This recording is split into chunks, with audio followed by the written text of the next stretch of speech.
Hello বন্ধুরা, তোমরা যারা বাটন ফোন অথবা টাচ ফোন যে কোনো ফোন দিয়ে তোমরা কি করে বিকাশ ব্যালেন্স চেক করবে, আজকে সেই প্রসেসটাই তোমাদেরকে দেখানো হবে। তাহলে চলো ভিডিওটি শুরু করা যাক। আর হ্যাঁ, প্রত্যেকবারের মতো তোমাদের কাছে এবারও একটাই রিকোয়েস্ট, তোমরা যারা আমার চ্যানেলের নতুন তারা অবশ্যই আমার চ্যানেলটি সাবস্ক্রাইব করে দিবে। তাহলে চলো ভিডিওটি শুরু করা যাক।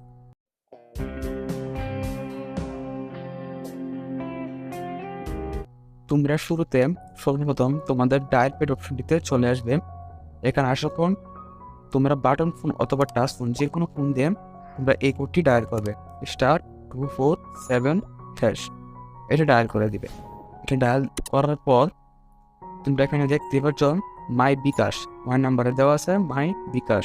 তোমরা ওইটা সিলেক্ট করে দেবে, যেহেতু ওইটা মাই নাম্বারে দেওয়া আছে সেজন্য তোমরা এখানে 9 দিয়ে দিবে, 9 দিয়ে তারপরে সেন্ড করে দিয়ে দিবে। তারপরে এখানে তোমরা তো প্রথমে দেওয়া আছে 1 নম্বরে চেক ব্যালেন্স, এই অপশনটিতে তোমরা দিবে। ওটা দোকান যেহেতু এটা 1 নম্বরে দেওয়া আছে সেই জন্য তোমাদের অন ডায়াল করে তারপর সেন্ড করে দিতে হবে।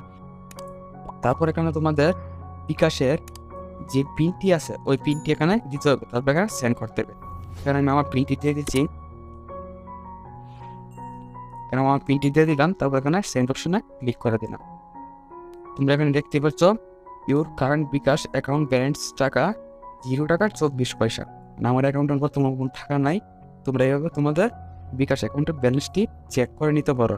সেটা বাটন ফোনই হোক অথবা টাচ ফোন, যে কোনো ফোন দিয়ে সেম প্রসেসটি তোমরা দেখে নিতে পারো।